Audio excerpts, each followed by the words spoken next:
uh, late morning, so we'll be holding this hearing into the afternoon as well. But I will go ahead and call this hearing to order. Without objection, the chair is authorized to declare a recess at any time. Let me begin by noting a few requirements. First, let me say that standing House and committee rules and practice will continue to apply during remote proceedings. House regulations require members to be visible through video connection throughout the proceeding. So keep your cameras on and remain muted until recognized in order to minimize background noise. If we do have any issue with that, we'll pause and ask individuals to mute themselves or staff to do it for them. In the event that a member encounters technical issues that prevent them from being recognized for their questioning, I'll move to the next available member of the same party, and I will recognize that member at the next appropriate time slot, provided they've returned to the proceeding. Should a member's time be interrupted by technical issues, I will recognize that member at the next appropriate spot for the remainder of their time once their issues have been resolved. If we have technical issues, we may need to recess the proceedings in order to address them. And with that, let's turn to today's business. Last November, President signed the Bipartisan Infrastructure Investment and Jobs Act, also known as the Bipartisan Infrastructure Law. The law allocates $550 billion in new funds for transportation infrastructure projects, supply chain improvements, broadband expansion, and water system upgrades. This represents the most significant investment in American infrastructure since the Federal Aid Highway Act in 1956. American infrastructure has for too long been in decline. Decades of underinvestment led to a decline in the quality of roads, bridges, airports, and other types of hard infrastructure. Both parties have recognized that this trajectory was unsustainable, and the effort to pass the Bipartisan Infrastructure Law was genuinely bipartisan. Democrats and Republicans in Congress, along with the White House, worked to pass this once-in-a-generation bill. And I was proud to play a role in making this bill a reality, along with my bipartisan colleagues in the Problem Solvers Caucus and in the United States Senate. Together, we accomplished a goal that has been pursued by Congress for many years under many different administrations and have delivered for the country on an important need. The law will benefit communities across the country. In Maine, it is projected to invest $1.3 billion in roads, $225 million for bridges, $390 million to remove dangerous lead pipes, mitigate PFAS contamination, and more than $100 million for affordable broadband expansion. These investments are more than just dollar figures. They will lead to positive change and are critical for the state's economy and for economic growth. When I talk to small business owners in my district, the conversation often has turned through the years to infrastructure. They rely on our roads, bridges, and broadband to reach customers and to deliver their goods and services. Unfortunately, many entrepreneurs tell me that the sad state of American infrastructure has hampered their ability to grow. This law speaks to their concerns because it's designed specifically to help small firms compete for contracts awarded with the funds it provides. Small construction firms and other types of businesses will play a direct role in building and repairing infrastructure projects funded by this law.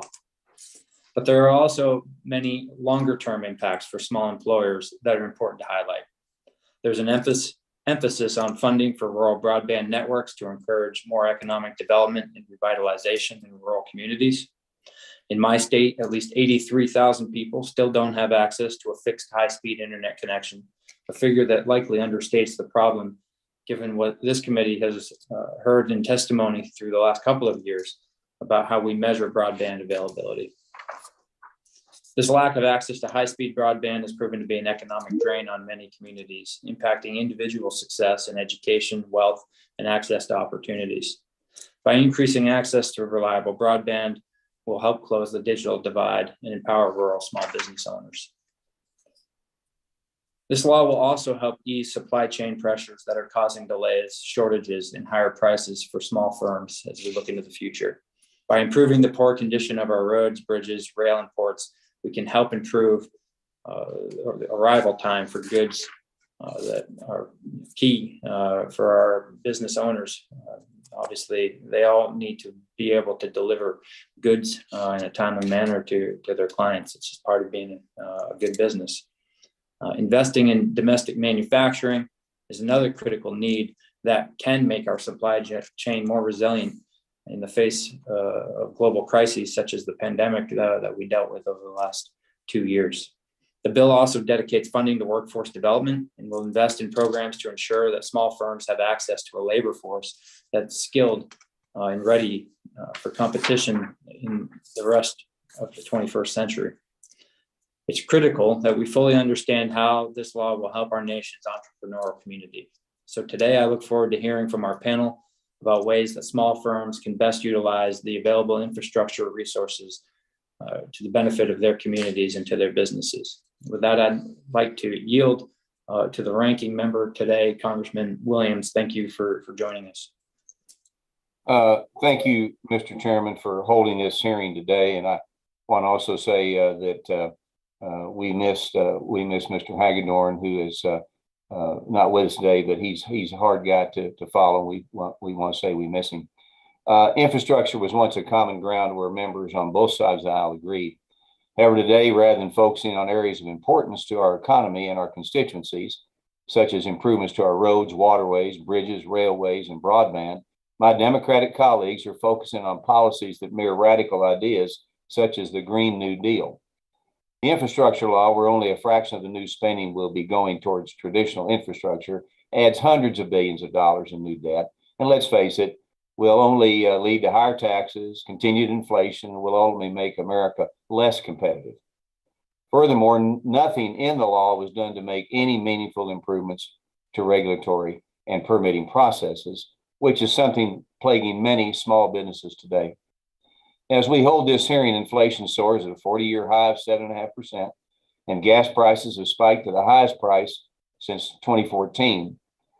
Rising costs continue to create uncertainty for small businesses and makes it harder to compete with big businesses who have larger pricing flexibility, long-term contracts, and preferential purchasing agreements. It's no surprise that a recent survey from Goldman Sachs found 76% of small business owners reported that inflation had a negative impact on their businesses' financial health over the past 6 months. We're also experiencing record-breaking backlogs at our ports, resulting in supply chain disruptions. And just last week, the New York Times headline read this: it said a normal supply chain is unlikely in 2022. The economic headwinds don't stop there as labor shortages continue to stifle growth. With 10.9 million open positions across the nation, the economy is still nearly 3 million jobs short of its pre-pandemic peak. NFIB reports that almost half of all small business owners have job openings they can't fill. And further, 93% of small businesses that were actively trying to hire found little or to no qualified applicants. Now, the rising cost of goods, delays in material, and labor deficiencies are harmful for the construction industry and cause infrastructure projects to be more costly and take longer to complete. So instead of providing solutions, this administration, the Biden administration, has forced government mandates on businesses and employees and halted America's energy independence.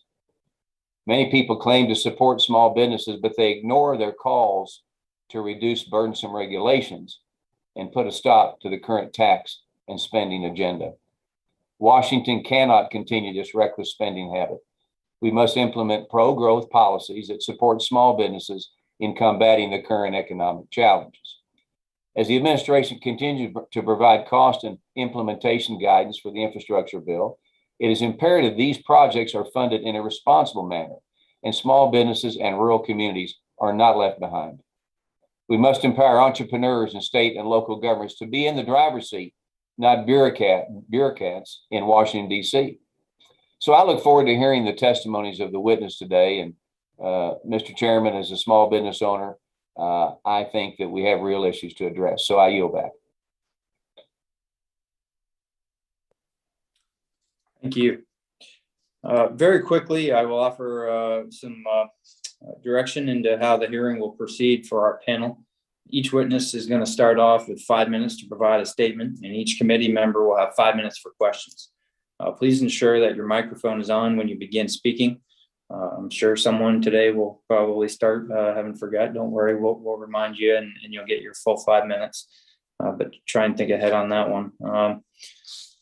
And of course, when you're done, please go back to mute. On to witness introductions. Our first witness today is coming to us from the Chamber of Commerce, Mr. Ed Mortimer, Vice President of Transportation and Infrastructure at the U.S. Chamber of Commerce. He has experience advocating for infrastructure investment through the small business lens and played an integral role in negotiating the Bipartisan Infrastructure Law. He also leads the Americans for Transportation Mobility Coalition, where he works alongside businesses, labor organizations, transportation stakeholders, and concerned citizens to advocate for improved and increased federal investment in the nation's transportation system. Thank you for joining us today, Mr. Mortimer. Our second witness, Mark Ouellette, is President and CEO of Axiom Technologies. He's held a number of senior leadership positions in the state of Maine. Previously, he was the Executive Director of Mobilize Maine and has 20 years of economic and community development experience. As president of a full-service broadband provider in the state of Maine, his testimony will help us understand the importance of broadband to our rural small businesses. Thank you, Mr. Ouellette, for joining us. Third, Mr. Jason Shedlock, president of the Maine State Building and Construction Trades Council and regional organizer for the Laborers International Union of North America's New England region. In a prior lifetime, he served as a special assistant to Portland Mayor Ethan Strimlin and served as chief of staff for DC Councilman Phil Mendelson. He's demonstrated a true commitment through the years to workers in our state as a gubernatorial appointee to both the Maine State Workforce Board and the Maine Apprenticeship Council, alongside his position as an executive board member of the Maine AFL-CIO. Mr. Shedlock, thank you for being here today. And I will now recognize Congressman Williams to introduce our final witness. Thank you, Mr. Chairman, and thanks for extending me this opportunity to introduce Mr. Terrence Baker on behalf of my colleague and good friend from Minnesota, Congressman Hagedorn, who's unable to join us today, and we miss him. Mr. Baker is the owner of T.L. Baker Pilot Car Escort Services in Blooming Prairie, Minnesota. Not only is Mr. Baker a hardworking small business owner, but he is also a veteran and served in the United States Navy as a lieutenant commander and as a naval tactics instructor. Mr. Baker, we thank you for your service. In 2010, Mr. Baker started T.L. Baker Pilot Car Escort Services, which escorts oversized and over-dimensional vehicles, directs traffic, and operates specialized trailers. T.L. Baker Pilot Car Escort Services is one of the numerous businesses who have been impacted by rising gas prices, supply chain disruptions, and burdensome regulations. Mr. Baker is constantly on the road and will provide us with a unique perspective on infrastructure projects and the challenges small business face today. Mr. Baker, I can't thank you enough for joining us today. We look forward to hearing more about your small business experience and on the road experience. And I also want to thank all of our other witnesses for joining us today. And Maine is certainly represented well, Mr. Chairman, and I yield back. Thank you very much. We're certainly very proud of Maine, as no doubt you all are of Texas. And we're happy to have some good representation from Minnesota as well. As I've seen a lot of testimony from people from Minnesota, Mr. Baker, in the last few years. In the last Congress on this committee, I served alongside Pete Stauber as ranking member, who had a lot of great people from your state come and testify before the committee. And now I've had the great opportunity to serve alongside Jim Hagedorn. And I will add my thoughts and prayers alongside Congressman Williams and your own for Jim's ongoing health. And we look forward to seeing him back in the halls of Washington, in Congress in Washington. We'll start with panel testimony here. First up will be Mr. Mortimer for 5 minutes. Great. Good morning, Chairman Golden, Congressman Williams, and distinguished members of this subcommittee. Thank you for the opportunity to testify before you today on this critical issue to the business community. My name is Ed Mortimer, and I serve as Vice President of Transportation Infrastructure at the United States Chamber of Commerce. I also serve as Executive Director of the Chamber-led Americans for Transportation Mobility. Since 2000, this coalition that includes business, labor, and other interested stakeholders have been advocating for improved and modernized infrastructure. I'm very honored today to be joined. LIUNA is one of our founding members of our coalition, and I'm glad that Jason Shedlock is on this panel with me. Business and labor have been together on these issues for many years. We may not agree on everything, but We understand the importance of modernizing our infrastructure to both business and labor, and we are glad to be hand in hand on these issues moving forward. As members of this subcommittee know, 96% of chamber members have fewer than 100 employees, and 75% have fewer than 10. Since over 100 years, the chamber has advocated for policies that help businesses, both large and small, create jobs and grow our economy.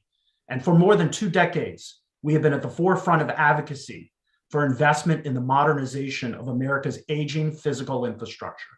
We've led various coalitions to promote action at the federal, state, and local levels to take an infrastructure that was the envy of the world and to modernize it. We know we've gone from a brick and mortar economy to e-commerce, and we really needed federal action to have long-term economic growth. We've worked with Republican and Democrat administrations and members of Congress over these years to have durable long-term policy. There's an old saying in Washington, there is no Democrat road or Republican bridge. These are American assets that each of us benefit from. We are grateful for Congress for passage of the historic Infrastructure Investments and Jobs Act that was recently signed into law. Is it a perfect bill? It is not. But again, this is bipartisan, durable policy that will allow our nation to move forward and allow small businesses to plan, to create jobs, and to grow for 50 years to come. For many communities, whether they're minority, Appalachia, tribal, agricultural, rural, the dream of an inclusive social and economic infrastructure is not a reality. We believe this legislation can be a building block that will allow all of our partners move forward with modernizing our nation's infrastructure.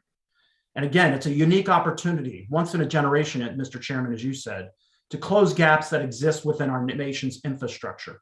It allows the private sector to bring innovation and technology that we have been having on the sideline for too long, and allow us to think anew. Let's build modern infrastructure. Let's bring infrastructure that's more environmentally sensitive. Let's bring infrastructure that's going to connect rural America with our urban centers, so every American has an opportunity for success.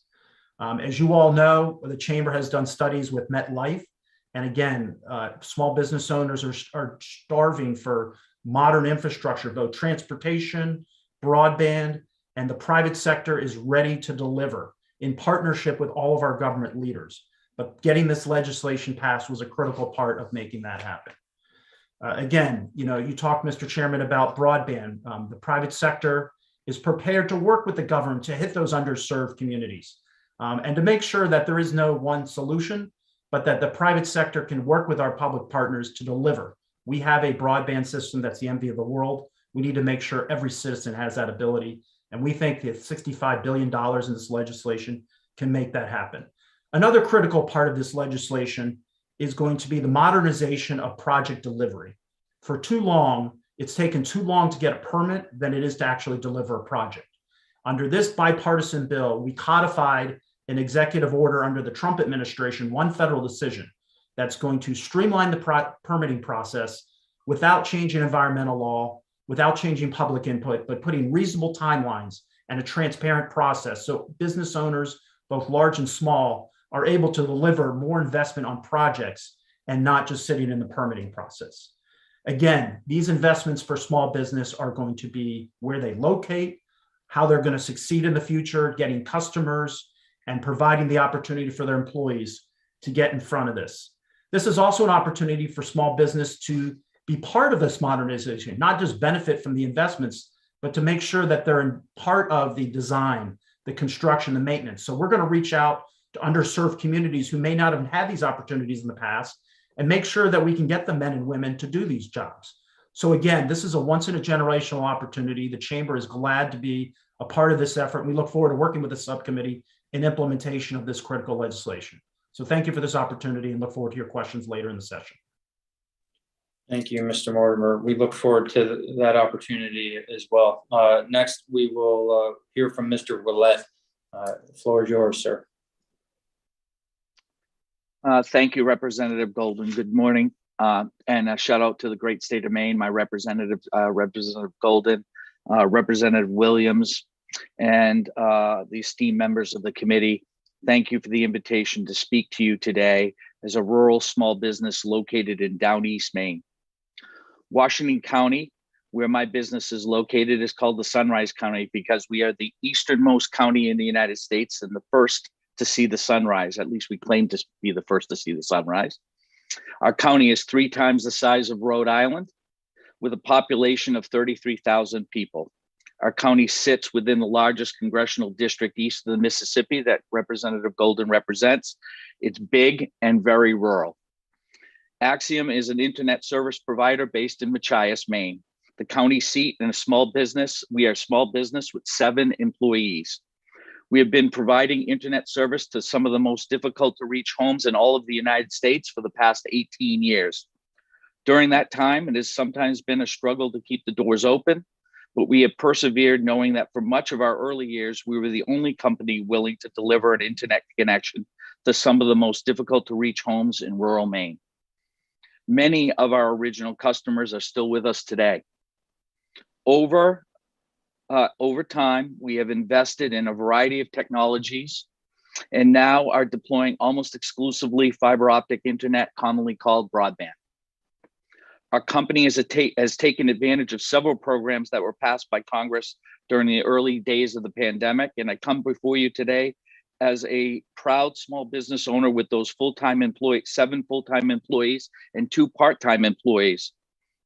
Not only has the pandemic relief kept all my employees working, but the funds from the Infrastructure Investment and Jobs Act earmarked for broadband infrastructure investments, an amount estimated in Maine to be in the range of $250 million, will help me grow my business exponentially over the next 2 years, while also adding employees. We expect to grow from a $1 million company, gross revenue, to about a $5 million company as the broadband funding is deployed. And importantly, expect to offer healthcare to our employees for the first time, a struggle that's been with me for several years, trying to get them the coverage that they so desperately need. I do not think it can be overstated how big the economic impact of this bill will have on the Maine economy. Not only is my company adding jobs and growing, but the work we do will bring broadband to thousands of rural Mainers. It is simply a game changer. In Washington County and across rural Maine, we experience the digital divide every day. Those who do not have access to reliable, speedy internet are at a disadvantage, plain and simple. And the pandemic has exposed how important it is to make sure that children can access the internet, Zoom with their teachers, and complete homework assignments, while at the same time allowing parents to work remotely from home. But the impact of broadband access goes even beyond that. They help elderly Mainers age in place by accessing telemedicine opportunities. One example, a previously unhooked up customer, recently hooked up, is able to download his medical device information from home. Previously, he was having to travel 45 minutes each way to the nearest healthcare facility to download that information. A big game changer in his life. Recently connected customers on Cranberry Isles, year-round islanders living off the coast of Maine, connected by ferry to the mainland, now have the ability to work remotely for companies anywhere.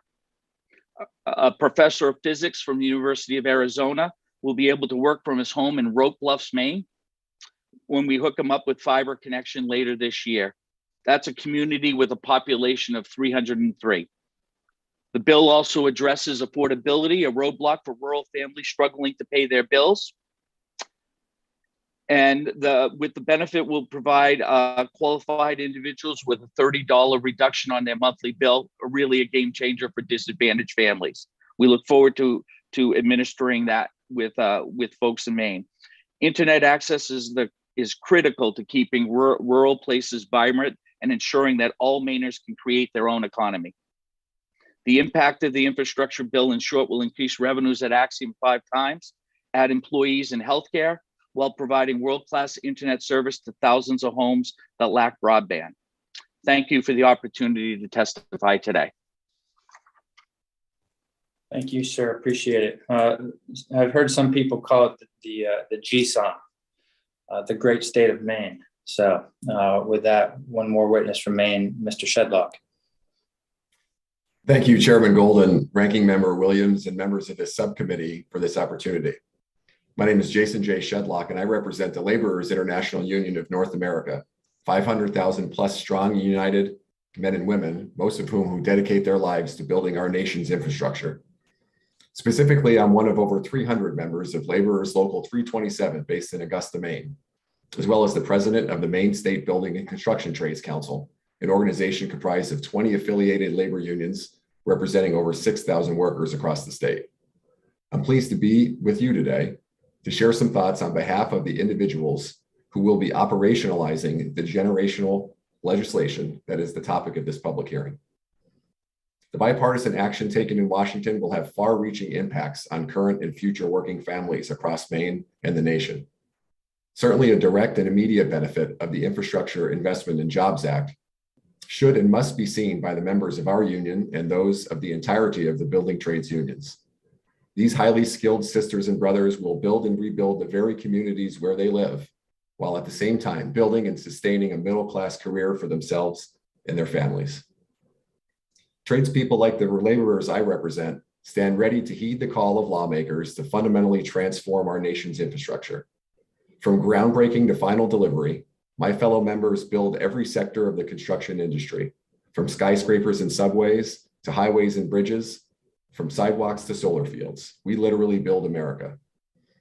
Now, if you've ever been to Maine, and I know the chairman knows this well, you'll undoubtedly notice that we don't have any skyscrapers per se or any subways in our state.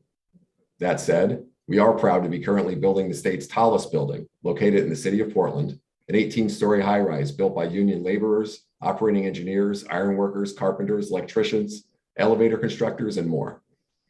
This legislation will finally address what the American Society of Civil Engineers calls Maine's C- infrastructure system. 315 bridges, 1,438 miles of highway are in poor condition, earning C- and D grades respectively. This law will mean at least $1.3 billion for Maine's highways, $225 million for those bridges. This represents a seismic change in our ability to invest in our state. What it also represents is the opportunity to make a seismic change in our workforce and our local economies. Through our top-notch training programs, members hone their skills in emerging and cutting-edge technologies, making them the best and most nimble in the business. Through our registered apprenticeship programs, we ensure that the next generation of builders are equipped to secure their future with good pay, safe job sites, comprehensive benefits, and an even shot at retiring with dignity after an honest career.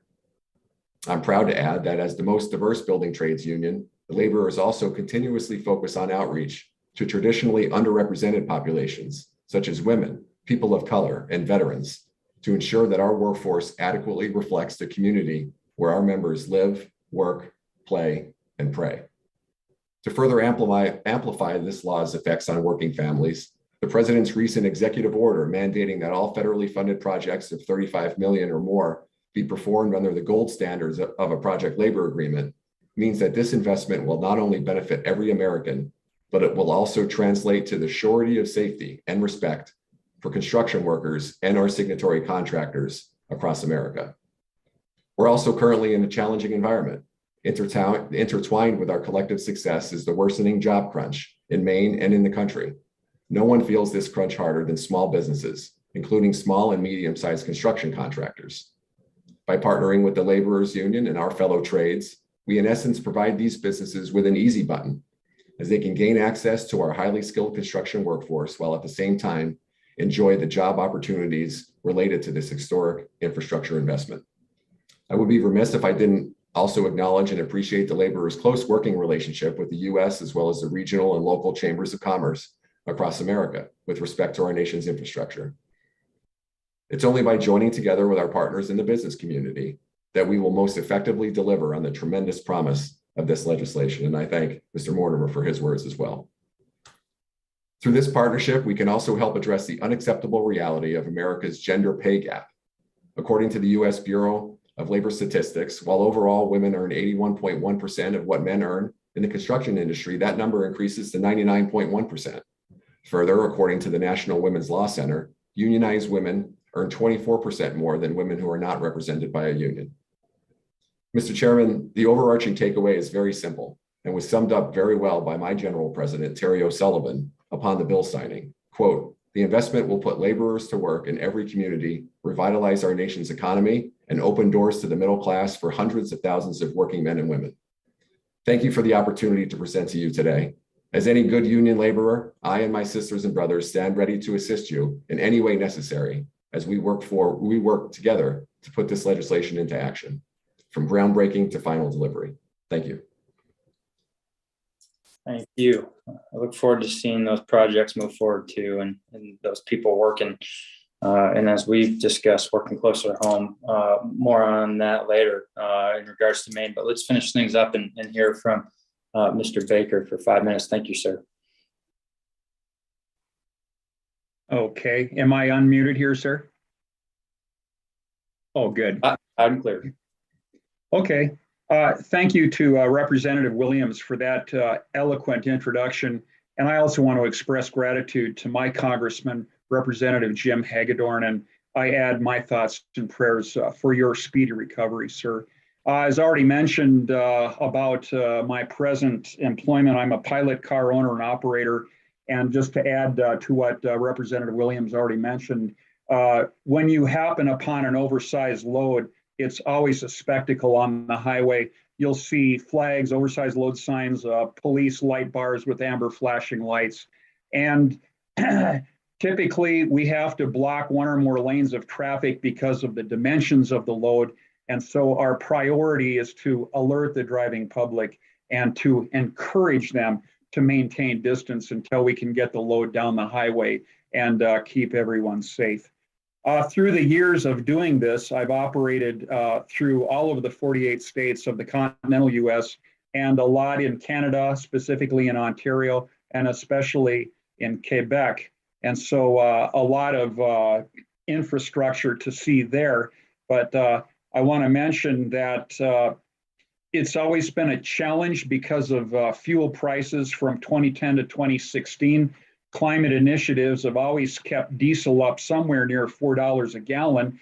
I was very thankful to get a reprieve 2017 through 2020 when for once we became energy independent, and I was paying as little as $2 a gallon for diesel, which immensely helped a small operator like me. 2020 promised to be a great year, and then bam, the flu COVID hit. Mask mandates, vaccine mandates, social distancing, the general flu hysteria, restaurants, motels, hotels, truck stops, they were shut down. Job sites were shut down. Manufacturers of the oversized things that we hauled were shut down. Work stopped, and my income stopped. Further complicating COVID, the governor of my state has now imposed California air standards on Minnesota. What's the impact of that? Well, not only me, but sometime in the future, I will not be able to renew the Minnesota registration on my pickup because I no longer meet California air standards. Additionally, Minnesota is now requiring that pilot cars, guys like me, based in Minnesota, take a Minnesota pilot car certification test, and no longer will my Utah DOT certification be honored. Just in time, the new SBA director in January of 2020 or 21, pardon me, offered loans and available money and small business support. I was grateful to see loans being offered at 3.75% with a payback period of 30 years, up to $500,000. Well, I don't need $500,000. I'm just one guy with one vehicle, but yeah, please send some of that money my way. I did apply for a loan, and very happy to say SBA called me just this morning, informing me after I applied over a year ago that finally the loan will be approved, and we're waiting for funding on that. So I'm looking at now refitting my pickup with California emissions equipment, or buy a new California compliant vehicle, or move out of state because of the new and onerous DOT and EPA standards. In the news, CPI is up to 7.5%, 40-year high. Well, every time I go to the diesel filling station or go to the grocery store or pay my heating bills, I don't see increases of 7.5%. Diesel is up 80%. This last month, I paid $100 more to heat my house than I did a year ago. So what does this mean as a small business owner? I have to increase prices to my customers, my few remaining customers, if I'm going to stay profitable. And I'm discovering they're not going to pay it. They won't pay it. It's too much. So to cap my observations, and I have limited time here, this administration could instantly, overnight, fix inflation and cost of living by just reopening domestic oil production. Open up Keystone, finish the construction of the Keystone pipeline, get off the back of Pipeline 5 and Dakota Access operators, let the oil flow. We're reminded that the cost basis of everything, goods, services, housing, food, transport, is energy. It's energy. Until we get that back down, we're going to keep spiraling downwards. So to cap it off here, I observe in my co-drivers and people that I work with fear, resentment, and hatred toward the present administration and its policies are really mounting. People are getting frustrated out here because it's getting harder and harder to run a business, to survive. We can't allow ourselves to be driven into poverty and destitution by senseless policy. We need to look at Canada and really take that truckers strike, seriously. I think that will come here.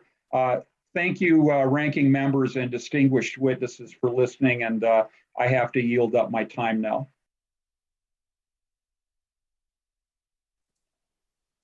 Thank you, Mr. Baker. Next, we will move on to the question and answer phase of the hearing. I will begin by recognizing myself. We'll have several rounds of these, time allowing, so please, certainly my intent to try and give each of you a little bit more time to talk about the issues that you want to address here today. I know time is pretty crunched with a 5-minute start on your opening statements. So I will start by recognizing myself. So this infrastructure bill is Chamber of Commerce endorsed, National Association of Manufacturers endorsed. Of course, part of it is built upon the foundation of our surface transportation reauthorization, which really is all about infrastructure. $550 billion in addition, plus up to invest in our nation's infrastructure. Of that, $110 billion for roads and bridges, $39 billion for transit, $66 billion for rail, and I must point out a big portion of that likely to go to freight, which is an economic driver for our businesses around the country. $25 billion for airports, $17 billion for ports. These are some big numbers, and I think are going to do some great things for the American economy, not just in the near term, but in the long run here for our infrastructure. And it's just critical, as you pointed out, Mr. Mortimer.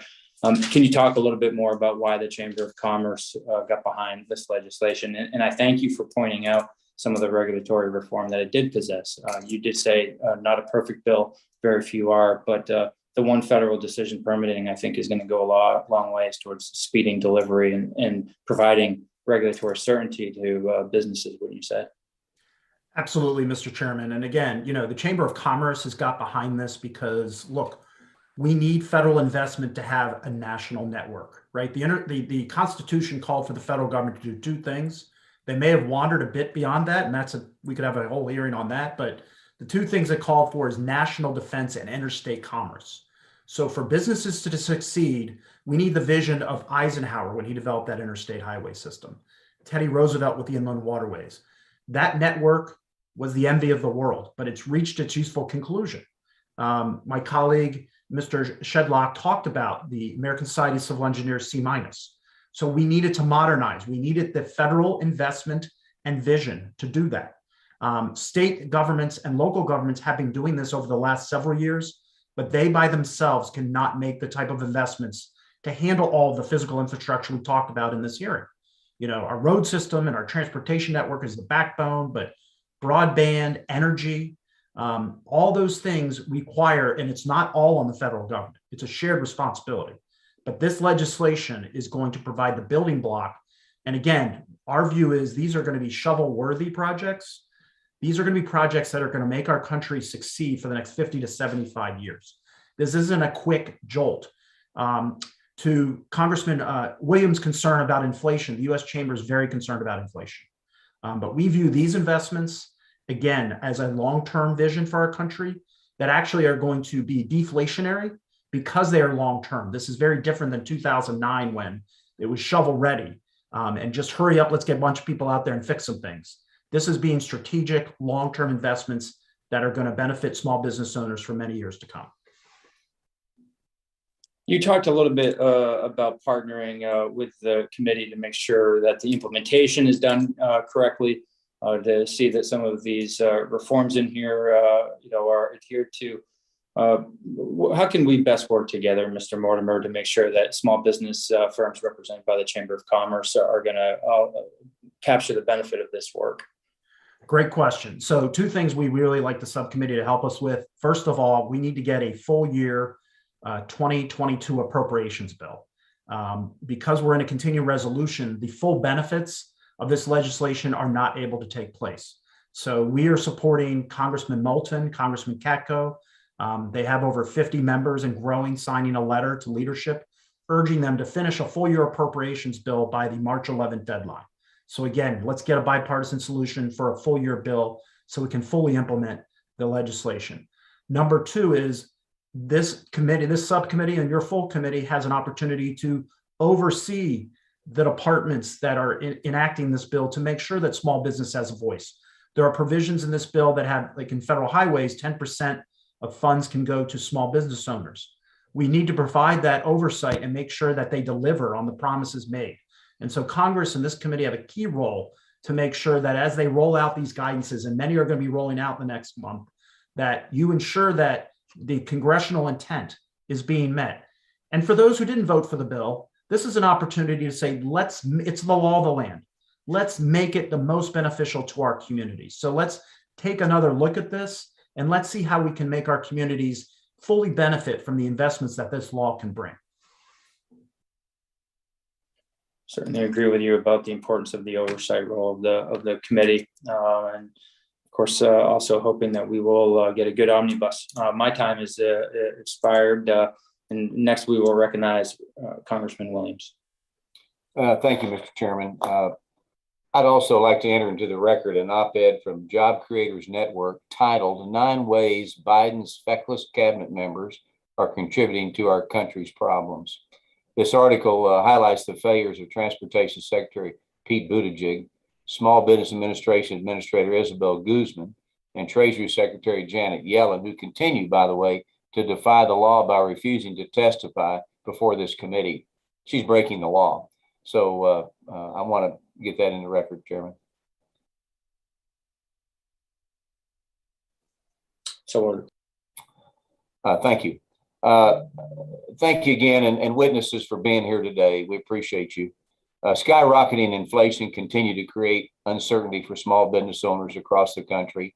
I am one of those small business owners. And while the Biden administration claimed that inflation had reached its peak months ago, working families and business owners are seeing the highest inflation in 40 years. And I'm in the automobile business, and so I can tell you about that. A recent survey by the Jobs Creators Network and the National Federation of Small Businesses confirmed that inflation is the biggest concern among small business owners. So, Mr. Baker, it's good to have you here today. And in your testimony, you mentioned that the rising cost of gas has caused you to pass along the price to your customers. Unfortunately, that happens when you're a business owner. Can you expand on how the rising cost of goods has impacted your business and your customer base?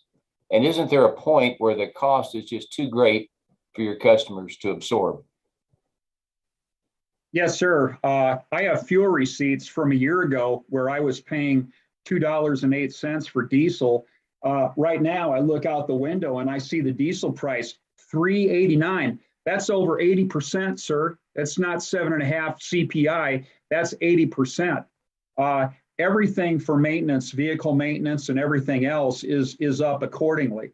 And I already mentioned hotels and truck stops. They have to increase their prices or they go out of business. So naturally, I have to raise my per mile rate when I'm out escorting someone. And I used to be able to afford to deadhead out to New York and Quebec. That is, run out alone with my vehicle and pick up work out of Montreal or Trois-Rivières. They have a lot of wind, had a lot of wind going on 2020 before they closed the Canadian border. I can't afford that anymore because when I go through Pennsylvania and New York, they're over $4 a gallon for diesel.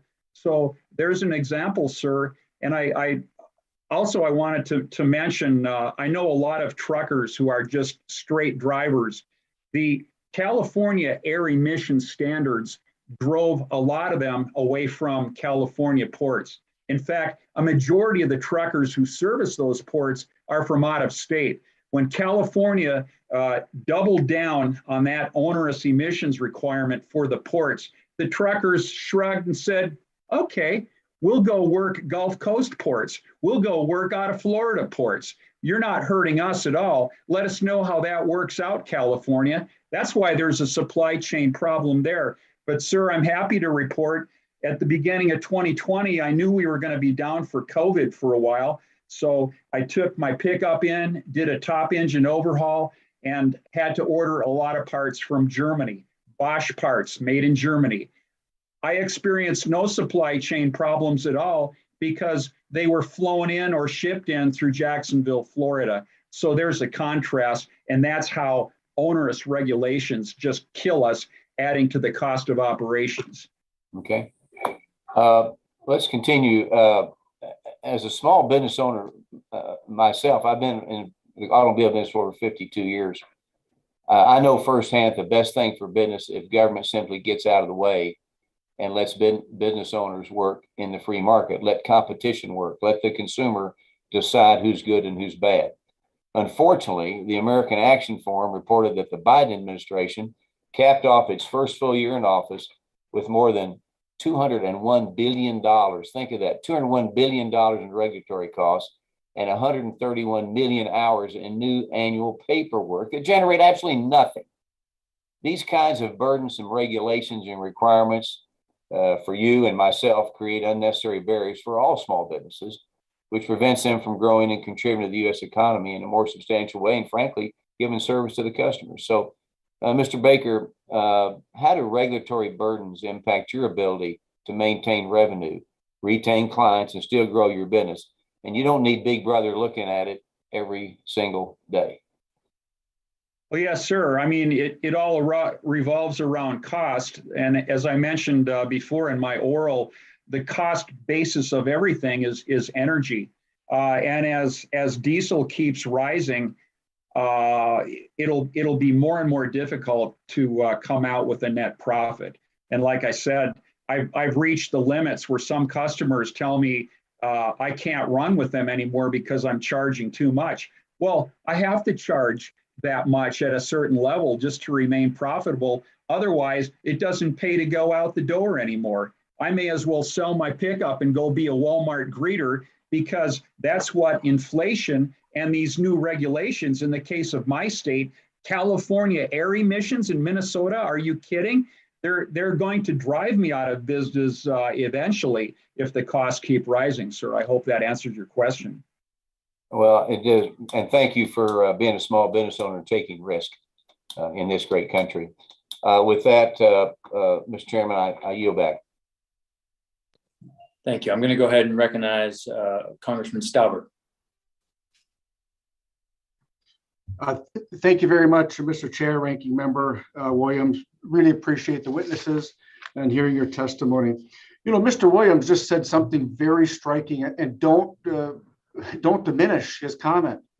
The Biden administration, in 1 year, by their own admittance, has added $200 billion of new regulatory costs on top of prior. That's $200 billion of regulatory cost additional regulatory costs on small businesses in 1 year. We can't have this. The small businesses represented here, Mr. Baker, I don't know how you can do that. It adds 7.5% inflation. We've always said that small business is the engine of our economy. And what we're doing is we're suffocating small business with these overburdensome regulations that some unelected bureaucrat thinks is a good idea to put on the American small business owner. They don't deserve that, and we can do better. So, Mr. Baker, for you, as the top Republican on the Natural Resources Subcommittee overseeing oil and gas development, I could not agree more with your comment in your testimony about the need to reopen federal lands to oil and gas development. Even in Minnesota, where we have no oil and gas, how has Joe Biden's decision to ban federal oil and gas leasing impacted your ability to run your pilot car business and the cost of fuel?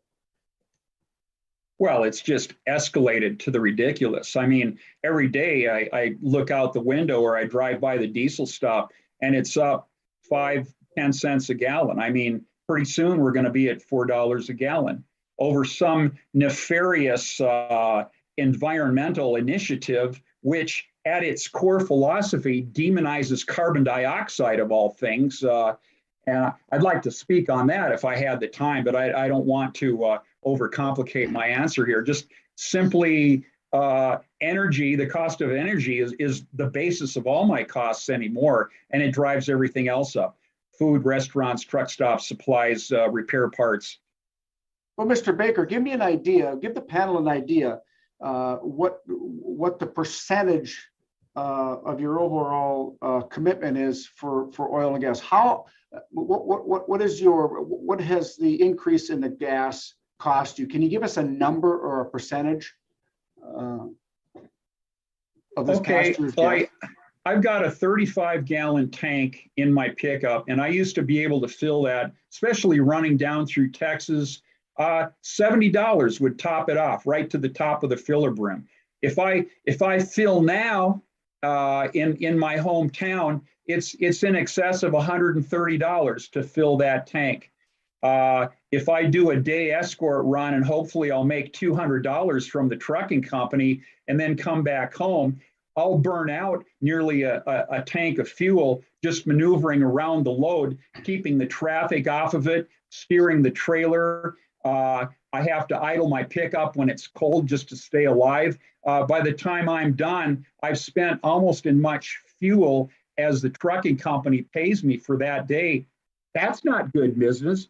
I can't live that way. I can't make a living that way. So, Mr. Baker, the cost of fuel is just you're almost paying a half more than you were a year and a half ago. And so, in addition to paying almost double for the fuel, and then the added $200 billion of burdens, additional burdensome regulations, small businesses are really being are hit hard, and it's not right.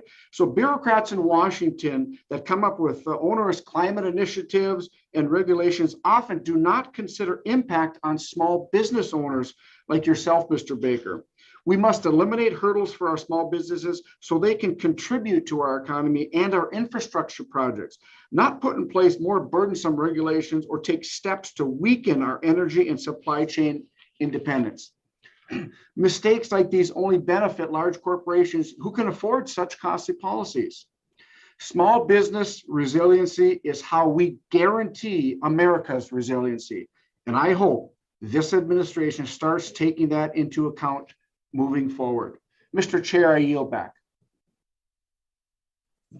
Gentleman yields back. We will now recognize Congressman Carter from Louisiana. Mr. Chairman, thank you very much for the opportunity. Mr. Mortimer, can you explain the benefits of historically underserved businesses like those owned by women, minorities, and veterans gaining access to state and federal contracts, particularly for surface transportation projects? Absolutely, Congressman. Thank you for the question. So, we have been very engaged in the business community to, obviously we workforce development and workforce challenges are a big focus of the chamber. And we created an equality of opportunity initiative where one of the things we've heard when we talk to minority and women-owned businesses was they didn't know where these opportunities existed, right? We didn't have a lot of them at the federal level, but with passage of this legislation, one of our goals is to partner to make sure we go to those underserved and underutilized communities who didn't even know these benefits happened. And to, if they don't have the workers there that have the job skills, let's get the job skills with the men and women so they can do these jobs. So they don't just benefit from the infrastructure development, but they actually are part of it. And again, we know the communities around the country are starving for, think of something anew. How would you love to be part of an effort to modernize infrastructure? And these jobs are not a four-year college degree. These are training jobs. My colleague on this panel, Mr. Shedlock, we work with organized labor. They have great apprenticeship programs. The business community wants to copy those, but we need to go to those communities themselves. We can't have them come to us. We need to go to them. And so the Chamber, through its Equity, Equality of Opportunity initiative, we are reaching out around the country to those communities, making them aware of these opportunities. We created a website that shows all of the government procurements and contracts that are coming out. And we're going to work with our state and local chambers so they can work with those local communities to find men and women who these are good jobs. And listen, and I'd love to work with you on that, Mr. Mortimer, because I'll tell you, we just had recently had the Secretary of Labor, Marty Walsh, in my district in Louisiana. And we went to some of our community colleges. We met with some of the stakeholders. And one of the repeating refrains, particularly people that are re-entering the workforce, people that had been recently incarcerated, who paid their debt to society, nonviolent criminals who are now back out and have skills, and we should put them back in the workforce, in addition to creating more opportunities for our small and emerging businesses. So I'm happy to hear you say that, and I extend my hand to work with you and local chambers to make sure that we get into those communities that historically have been underserved and don't know these resources exist. So I'm happy to hear that you recognize, as I do, that we can have the best programs in the world. If people don't know they exist, they're doing us no good whatsoever. So thank you very, very much for that. And I'll ask you one final question. If you sat where we sit, if you were members of this committee, members of Congress, and you had the opportunity to do something in addition to what's been done, what would you direct us to do that we can do better to help you serve our community? So first of all, I look forward to the partnership with you on this effort because we are very serious about that commitment, and the Chamber looks forward to working with you on that. So from your seats, and no offense, I'm glad I'm not a member of Congress, but from your seats, I think, again, making sure that your communities put together priorities, okay? Because we can't just trust state and local governments to deliver the projects that are truly going to be transformational. So businesses working with organized labor, with the other stakeholder communities, and make priorities, and then have community consensus around those priority projects. Those communities that are able to do that are going to be the ones most successful. If everyone's Mr. Mortimer, I'm sorry to cut you off. I got just about a minute left, and I want to really ask one quick question for Mr. Baker, but I definitely want to follow up with you. Sure. Mr. Baker, we hear from small firms that all the time about having trouble recruiting and retaining workers. Do you think government investment in workforce development would help expand the pool of skilled workers for businesses? And if not, what can we be doing better? Well, I think that's obvious. I mean, if you provide training and opportunities for people seeking work, of course, that would be helpful, sir. Do you think there are other ways that we might be able to weigh in to do that from your perspective of I'll ask you, as I asked Mr. Mortimer, are there other things that you think we can be doing better? And if so, could you share with us very briefly in about 20 seconds on what you think we can do? Because our job here is to listen, to legislate, to govern, but we shouldn't do that in a vacuum. We have to do that with the involvement of people like you and others that are on the panel today. Well, in my industry, there will always be a demand for truckers. I think fostering and encouraging a vocational training program for semi-truck drivers or pilot car operators would give that industry a boost and certainly employ or self-employ a great many more people. So a simple answer to your question, sir.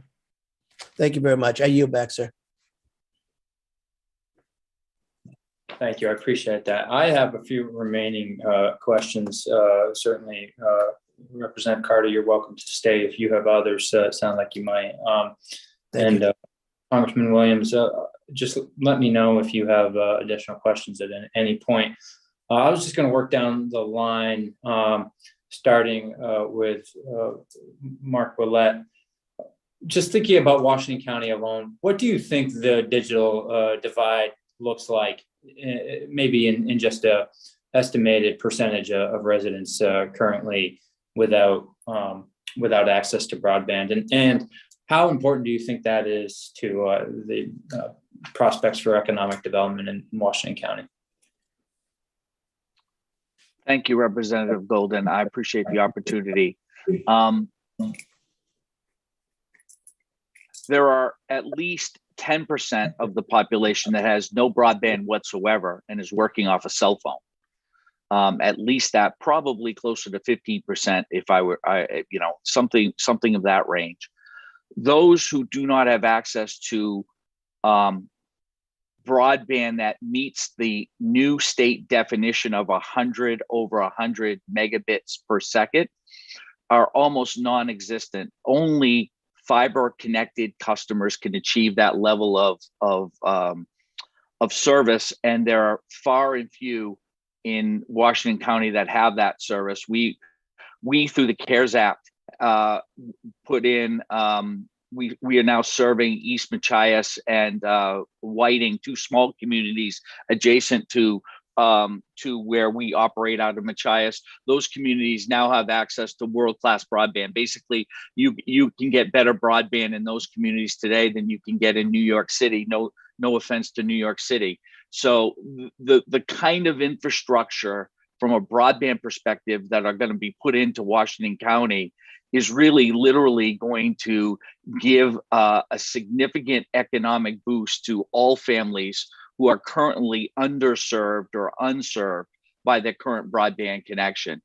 Because as I'm sure you're keenly aware, and those on the committee that come from rural places, typically a family has 2, 3, maybe even 4 jobs to keep themselves working, and giving them more tools to allow them to build their own economy in the way that they so choose, while still living in a place that they love and not being forced to move or go to a different location to be able to do what they need to do to keep their family healthy, safe, and obviously active in the kinds of beautiful places that Washington County is, and very many of your other representatives' locations in rural places across America is critical. So I see this as being, as I said in my testimony, a game changer, not just for Washington County, but all of rural Maine, all of rural America from a broadband perspective.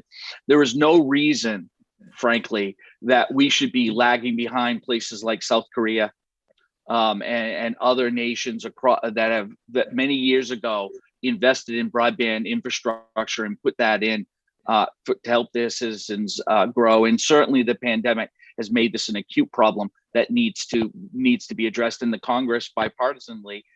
Is that a word, bipartisanly? Yeah, there you go. Really had the opportunity to address and pass this piece of legislation. And we're grateful because we know every day from our folks in Washington County how important and how large the digital divide is for those families that don't have service right now. So, yeah, go ahead. Ed had mentioned that for those communities with community consensus for projects, they're going to be best in place to take the full advantage of this law. And you mentioned in this bill a provision I think a lot of people don't know about, where for those who need the help, who qualify because of their financial situation, they can get a $30 monthly bill reduction so they can afford this broadband. What other ways do you think we can work together, businesses like yours in the subcommittee, to get the word out to communities about how best to take advantage of this law? Yeah, thank you for the question. I appreciate that. I think certainly that a great amount of education still needs to occur about what is contained within this bill and how Congress should communicate that information through the state or through the members of Congress to different areas to try to effectively drill down into places where folks may not be aware of these kinds of programs or the kinds of effects that the infrastructure bill is going to bring to places like rural Maine. I think one of the big, I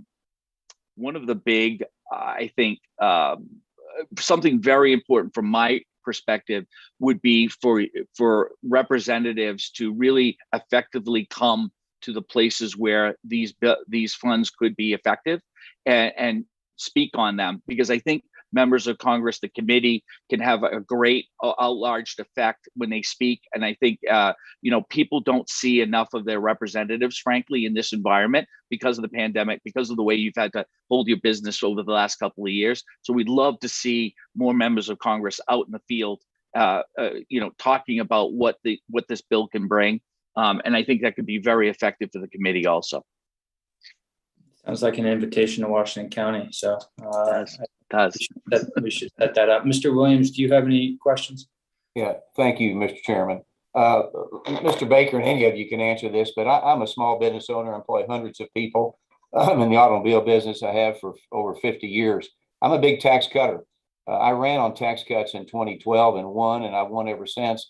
In 2016, we had the largest tax cuts in the history of our country, created more cash flow than we've ever seen, and allowed business to invest and take risk and get reward. And that's what America's about. Now, Mr. Baker, the Democrats talk about raising taxes, really, frankly, on everybody. And what would that just raising taxes alone, when we ought to be cutting taxes, frankly, what would that do to your business, along with inflation and everything else you talked about today? Well, in combination with all of the above, Representative Williams, I pay taxes in two places, Minnesota and federal. Any raise in taxes would be even more devastating on top of already what I'm dealing with. I'm really considering moving to Texas, which is a no state income tax state, sir. I wish you would have me. We'll take you. But Thank you. Raising taxes does not do your business any good. No, definitely not. How does it benefit me? More dollars out of my pocket, less operating funds. The checkbook won't balance anymore. Mr. Shedlock, you represent a lot of great businesses and a lot of great people. We're a right to work state in Texas, but tax increases certainly couldn't help your businesses or your people, could they? Well, I appreciate the question, Congressman. I think we're obviously all in this together, and it's incumbent upon us to make sure that the promise of this legislation is implemented. The important thing when you invest in human beings who actually are holding those shovels of these projects that are shovel ready is that you're investing in a person and in a working family and paying them a wage where they can be reintroduced into their communities where they live. But I hate to interrupt you, but let me say, but tax cuts certainly would help your workers and your companies a lot better than raising taxes and putting the burden on taxpayers. Wouldn't you agree? Well, my members are following their collective bargaining agreements that they bargain jointly with our signatory contractors. But I'm sure they would like more money. They would like more money in their pocket. I think they would. And thank you for answering that question. Let me just come to you, Mr. Mortimer, being a chamber and so forth, and I'm a member of the chamber and small business owner.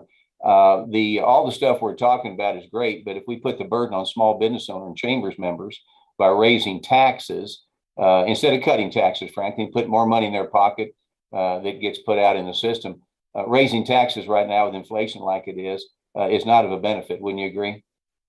Yes, sir, Mr. Congressman. We appreciate, you're a small business owner and you understand the chamber has been supportive of the tax reform of 2017. We also have strongly opposed Build Back Better just for that reason. And so, there were some that felt that a vote for this infrastructure bill was actually going to help Build Back Better. Well, it's shown that supporting long-term investment is good for our country.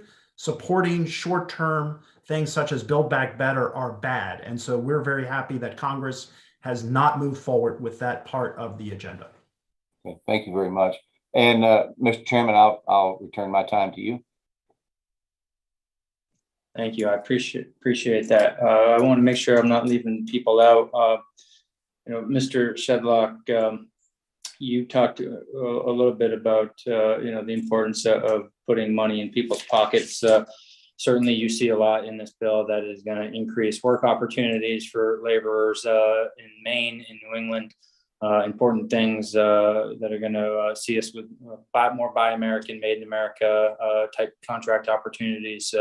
In general, you think this law is going to generate more work and better pay opportunities for your workers. And when I said that, I also, of course, mean the businesses that they work for. But could you talk a little bit more about the benefits? Sure, Mr. Chairman, I appreciate the question. By the way, the importance that you touched on the importance of the labor, aspects, the labor development aspects. I mean, in Maine, obviously, we got to develop a skilled workforce for the future and maintain it. And really, at the end of the day, that's one of the things I think that perhaps going to be most significant about this bill. But I'd love to hear a little bit more from the perspective of laborers and trades. Sure, Mr. Chairman, I appreciate the question. And you hit it right on the head. We have an aging workforce in Maine and across the country in the construction industry. And one of the things that this piece of legislation is going to spur are our registered apprenticeship programs. Mr. Mortimer spoke about them as well. They're the gold standard when it comes to training someone in the building trades with a set pathway and a paved road to the middle class. So, as we partner with our small and mid-size businesses to operationalize this piece of legislation, we have the opportunity to create a sustaining training module for these individuals. But also, it's not like when these infrastructure projects are built, and we often say in the construction industry, we work ourselves out of a job. It's our job to finish the work. It's not like the training that these individuals will receive due to the much needed investment that this piece of legislation injects into Maine and the state. After those projects are over, they're not just going to go home and I think Mr. Baker talked about being a greeter at Walmart. These are individuals who are now equipped with the tools that they need to pivot from those jobs and to work in other areas across the state with the skills that they've learned because of this piece of legislation. And what happens in Maine, as we say, as Maine goes, so goes the country. What happens in Maine is not unique. This happens in jurisdictions all around the country when we bring folks into the fold. And as I said, and it shouldn't be underestimated, women, people of color, veterans, traditionally underserved populations, we make a concerted effort to make sure that our unions workforce looks like the communities in which they work. So these are opportunities that are going to be immeasurable for working families in Maine and across the country. Yeah, I really appreciate the effort to hire veterans. Coming out of the Marines back in 06, I was infantry. That's all I ever wanted to do in the Marines. And as you know, went to Afghanistan, Iraq, and coming home. Wouldn't I have loved to have known about an opportunity to walk into an apprenticeship program and pick up some real trade skills? So I really admire and appreciate the effort of your organizations on that front, as well as for other important parts of our community. Making sure people have access to get those skills, be successful is what it's all about. And I know it's important to the businesses. I mean, they wouldn't be able to meet the workforce, their workforce needs without groups like yours. So I certainly appreciate that very much. We stood under a bridge linking Maine to New Hampshire and heard directly from workers about the human aspect of this for people around the country. Some of the workers there, I think some of them laborers, some of them operating engineers, talked about how they hadn't had a job in Maine, in years. And therefore were sleeping in motels during the week, away from their family, from their kids, and really what they saw in this infrastructure law. And you'll remember they were asking me to push back against the speaker linking the infrastructure bill to Build Back Better, which I fought real hard to get this infrastructure bill freed. But for them, it was about not just the paychecks and the skills development, but it was about work closer to home and going home to eat dinner and put the kid to bed, right? There's a real human aspect to this too. There absolutely is. I appreciate you bringing that up, and it was a pleasure to partner with you on that event and so many others. We talked a lot this morning about the price of gas, right? And no one can deny the price of gas is rising. What our members don't appreciate, and partially to Congressman Williams's point, is to have to drive and using that gas out of state to make a decent wage for a construction job.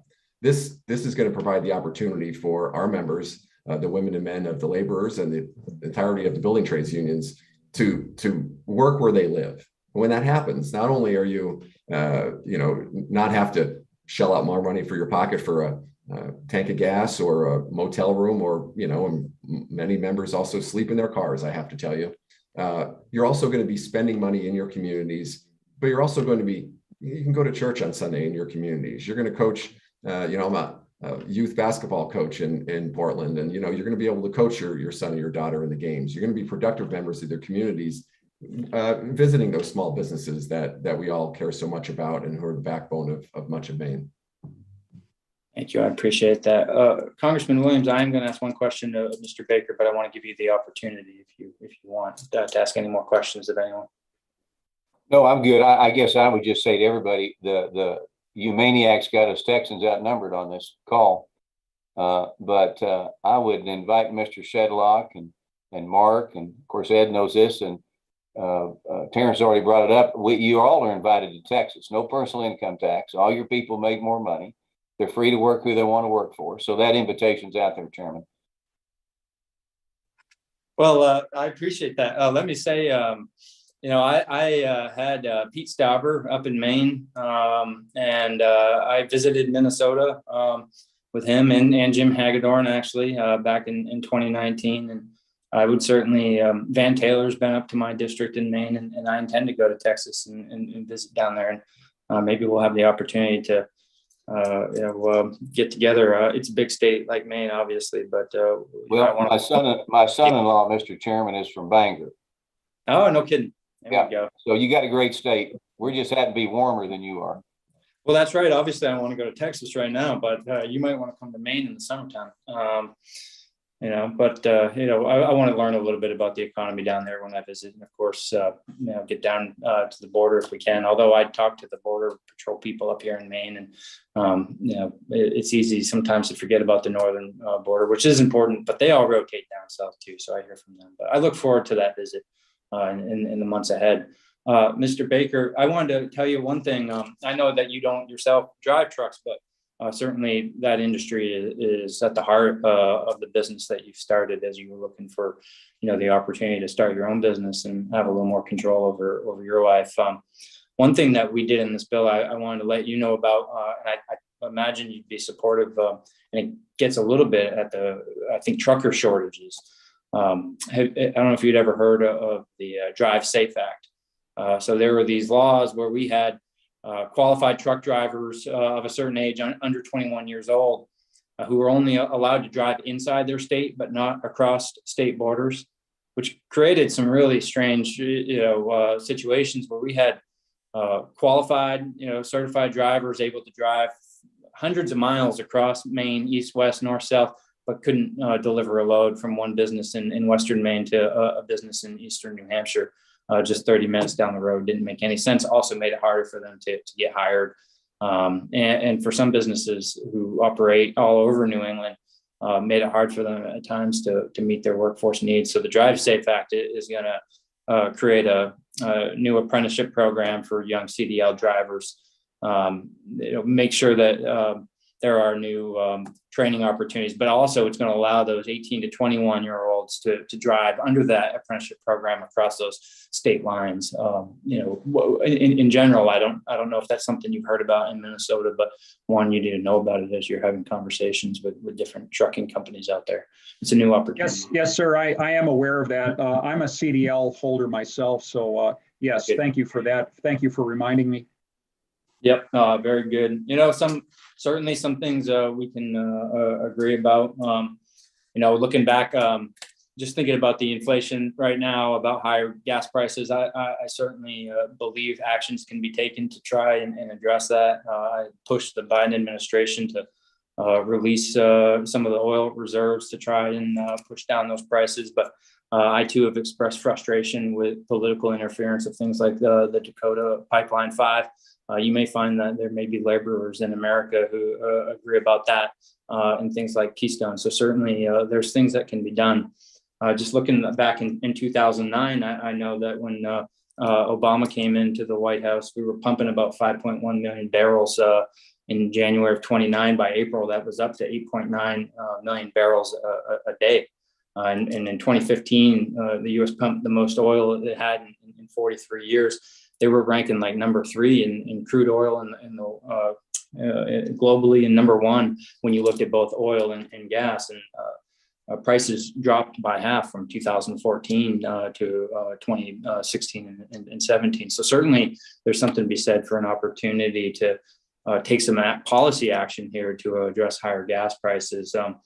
And you pointed out some of the regulatory stuff, which I agree with you about. But some people in Congress have started talking about the need to address these high gas prices immediately. This would be a short-term fix, not a long-term one. But what do you think of conversations that have just started in the last couple of days about a gas tax holiday for the remainder of 2022? Would that be beneficial to you as a business owner or just as a regular everyday guy?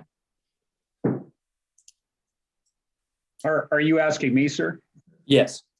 Temporarily, sure. Any reduction in whatever kind of tax would temporarily help. But gee, just build the keystone, get the people back out on the site, finish the pipeline, do it right, do it permanently. Certainly, if Pete Stauber were still here, he would agree with you about that. Mr. Mortimer, go ahead. Yeah, Mr. Chairman, if I could jump in on that real quick, because we do have a concern. There are some that are talking about temporarily repealing the gasoline tax. It's 18.4 cents. It hasn't been adjusted since 1993. It's lost almost 50% of its purchasing power. And in our view, we're talking about modernizing our infrastructure. Now is not the time to do that. There are a lot of other issues, and I think Mr. Baker and others talked about some of the reasons that fuel prices are as high as they are. But from the chamber's perspective, now is not the time to temporarily repeal the gas tax. We actually thought we should raise the user fee because these investments should be paid for. This bill did not get to that issue, but it's something we still are urging the Congress to look at, that there is a reason that we have user-based systems for our roads and bridges. That's an interesting perspective. Some people that have been talking about doing this gas tax holiday in 2022 for business owners or for individuals like Mr. Baker or Mr. Shedlock have talked about the importance of backfilling that money into the Highway Trust Fund out of a recognition of what you're talking about. But one thing that we looked at in the Problem Solvers Caucus in the House, and of course this didn't get into the bill, as you said, it's not a perfect bill, is the overall long-term problem with our gas tax. We have electric vehicles now hitting the roads. They're not paying enough of their fair share of our highway road bridge maintenance. So, I think we got to also look at, revisit how are we going to make sure that everyone is paying their fair share of maintaining our infrastructure and meeting our future infrastructure needs. And I'm sure truck drivers and others would agree about that need. We can't just make it all about the gas taxes. There's a diminishing return on that as we see more fuel efficient vehicles, which is what consumers are demanding. I saw your hand go up, Mr. Williams. Yeah, I think from a business standpoint, when you cut taxes, that's a good thing. I think we wouldn't have to talk about tax holidays and so forth on the gas tax if we just cut taxes. Let businesses have more of their money to invest in research and develop and hire people. It works. And of course, we're still in the Trump tax cuts right now, but we need to cut taxes and don't nibble around the edges because everything is temporary unless you cut taxes and let businesses make money and invest money. Thank you. When speaking of the 2017 tax cuts in Build Back Better, of course, it's one thing I did not end up supporting, which and some people agree with me about that, others not. I've raised concerns about inflation through 2021, but also pointed out my concerns about proposals to do away with the SALT, part of the 2017 tax law. In part because I'm looking in the years ahead with those individual tax cuts from the 2017 tax law are set to expire. SALT being one potential way to extend those tax cuts for working middle class Americans. I think expires in the end of 2025, isn't that right, Mr. Mortimer? But we're way off topic now. I think there was one more point I wanted to make. for Mr. Baker, but now it's gone and slipped my mind. It was another thing you had mentioned that I thought would be helpful to you, but perhaps it will come. Oh, on the EIDL loan, I am glad that the committee staff was able to help you in getting that approved, and it's unacceptable it took as long as it did. And that's part of the oversight role of the committee. So I'm glad you brought that forward as a concern to your representative. And I hope you'll continue to give us feedback on the relationship with the SBA as a business owner in the future. It's one of the things we love doing as members is trying to make sure that our small business owners are getting well served by SBA. So glad you're getting that loan, which, as you pointed out, does have great rates, but what good is it if you can't get it approved in a timely manner when you need it? Yes, sir. Thank you for that thought. I appreciate it. And I think I know every staffer and every loan officer at SBA now after a year, and calling them weekly to try to inspire this to finally happen. Well, very, very glad that that's moving forward. Don't, if it continues to take too long, reach back out. I'm sure you will too, Mr. Hagedorn. Thank you. Yes, sir. I want to thank all of our witnesses for being here today. Your testimony has really been helpful and shed light on many ways that small businesses will benefit from the law, the infrastructure law that is. And I can tell, the excitement that the chamber has, the laborers have, small business owners like Mr. Ouellette's have, and certainly even ways that business owners like Mr. Baker are excited to benefit from those infrastructure investments in the ways that will help their business in the future. We also appreciate concerns raised by Mr. Baker and others about other issues, perhaps not focused on the infrastructure law today, but welcome nonetheless. We appreciate the time you've all taken to be here with us today. Looking ahead, I think that this infrastructure investment, we've been wanting to do it for a number of years. When I first ran for Congress, I was watching Congress talk about it. I was pleased to see that it was bipartisan. I think it was more bipartisan than it even looked on paper in many ways. At times, the process not the best. I was one of the most vocal about that. But the product itself is going to have a big impact, positive impact on the country.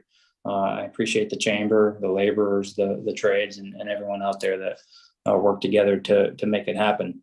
I want to ask unanimous consent that members have 5 legislative days to submit statements and supporting materials for the record. If there's no objection, we'll consider that done. And if there's no further business to come before the committee, we'll go ahead and call it adjourned. I thank you all very much. You take care.